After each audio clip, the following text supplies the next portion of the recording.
It is 7,500 BC. Pause. You wake up. Pause. Not in a cave.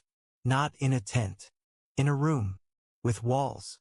With a neighbor on the other side of that wall. This has never happened before in all of human history. Pause. And nobody quite knows what to do about it. Welcome to ChronoVault, where we bring history back to life.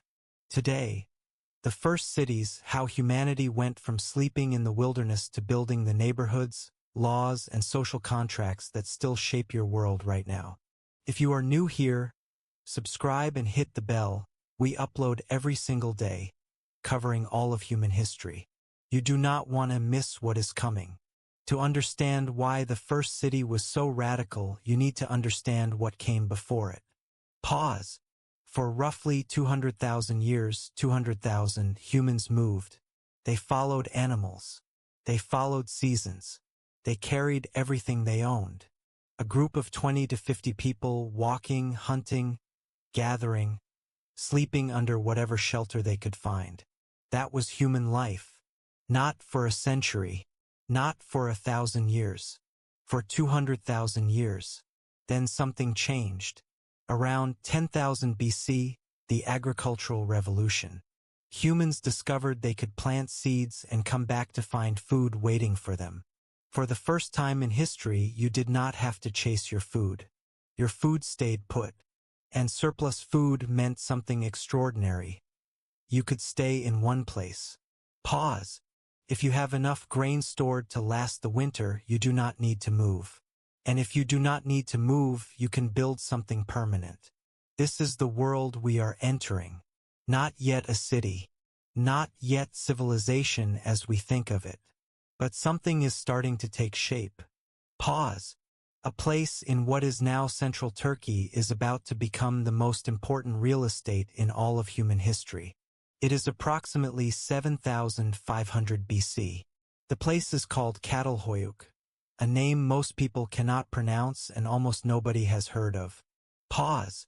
But at its peak, somewhere between 8,000 and 10,000 people live here. 10,000 people. That is not a village. That is not a settlement. That is a city, the earliest large human settlement we have ever found. And it is unlike anything humans would ever build again. There are no streets. Pause. Think about that. No streets. No roads. No alleyways between buildings. The houses are built directly against each other. Sharing walls, packed together like a honeycomb. If you want to visit your neighbor, you do not walk to their door. Because there is no door on the side. You climb up a ladder to your roof. Pause. Then you climb down through a hole in their roof. Pause. Every entrance to every home in Çatalhöyük is through a hole in the ceiling. Now here is where the story gets even stranger. These people did not just live here. They lived with their dead. Pause. When someone died in Çatalhöyük, a mother, a father, a child, the family did not bury them in a cemetery outside the settlement. They buried them under the floor of the home. Right there. Under the place where you slept, cooked, and raised your children. Archaeologists have found hundreds of skeletons under the floors of these houses. Generations of the same family, layered beneath the earth, still inside the walls. We do not fully understand why. Perhaps it was to keep the ancestors close. Perhaps it was about connection to the land. Perhaps it was about something we simply no longer have a concept for. But Çatalhöyük lasted for nearly 2,000 years. Whatever they were doing, it worked. Now jump forward. It is roughly 5,000 BC. Çatalhöyük has faded. But the radical idea that humans can live together in one permanent place is spreading. In the land between two rivers, the Tigris and the Euphrates, in what is now Iraq, something even larger is beginning. Pause. The Sumerians are building cities. Real cities. Cities with temples at their centers called ziggurats. Stepped pyramids rising above the flat plain like a finger pointing toward the sky. The city of Eridu, possibly the oldest in Mesopotamia, appears around 5400 BC. Then Uruk, which grows to become perhaps the first true urban center on Earth, home to 50,000 people by 3000 BC. 50,000 people. In one place. Needing food, water, shelter, laws, trade, dispute resolution, waste management, all the problems of modern city life, for the very first time in human history. And they solved them. But something else was happening in those Mesopotamian cities. Something that would change humanity more profoundly than any invention before or since. Most people think writing was invented to tell stories, to record myths, to preserve wisdom for future generations. Pause. The truth? Pause. It was invented to track grain payments.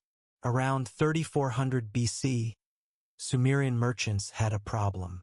Cities meant trade. Trade meant transactions. And transactions meant you needed to remember who owed what to whom. A farmer delivers 40 bushels of barley to the temple storehouse. How does the priest know 40 bushels arrived? How does the farmer prove he delivered it? Someone, and we do not know who, came up with a solution. Press a reed into soft clay. Make marks. Let it dry. Now you have a permanent record. The world's first written text is not a poem. It is not a prayer. It is not a declaration of war. It is a receipt. Pause. A cuneiform tablet listing the quantities of barley allocated to different workers.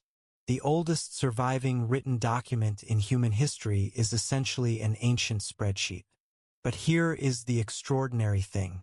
Once writing existed for accounting, it quickly became something else entirely. Within 500 years, the Sumerians were using writing for law, for literature, for correspondence, for medicine. The invention that started as a receipt became the foundation of all human knowledge.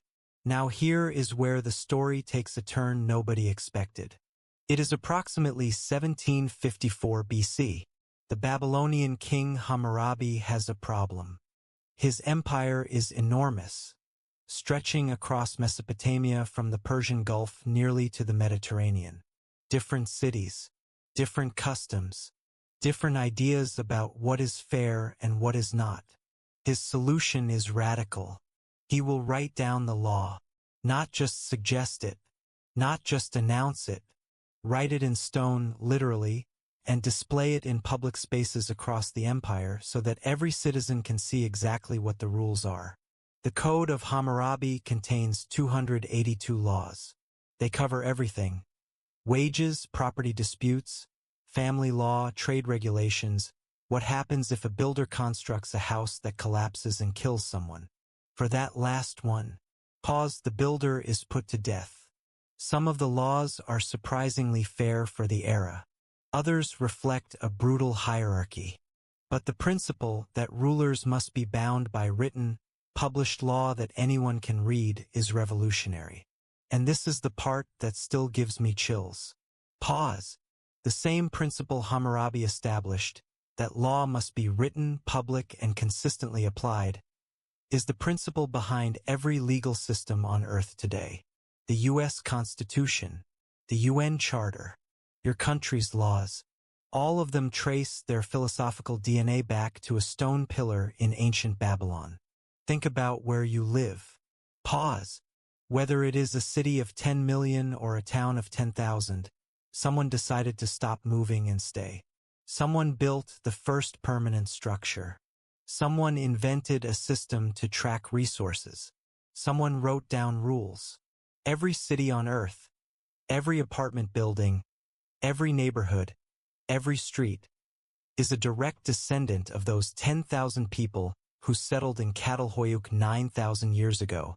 The invention of cities did not just change where humans lived. It changed what humans were. Pause. Before cities, everyone knew everyone. Everyone performed roughly the same tasks. Everyone was their own farmer, builder, hunter, healer. After cities, specialization. You could be only a potter, only a priest, only a soldier, and trade your skills for food someone else grew. This division of labor is the engine of all human progress.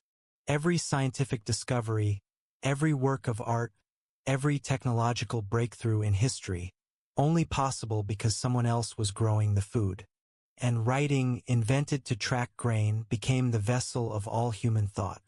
Every book ever written, every law ever passed, every letter ever sent, every story ever told, all of it flows from those first marks pressed into wet clay in ancient Uruk. Number 1. Pause. Çatalhöyük residents buried their dead under the floor of their homes, right where they slept and cooked. Archaeologists found over 400 skeletons beneath the floors of a single settlement.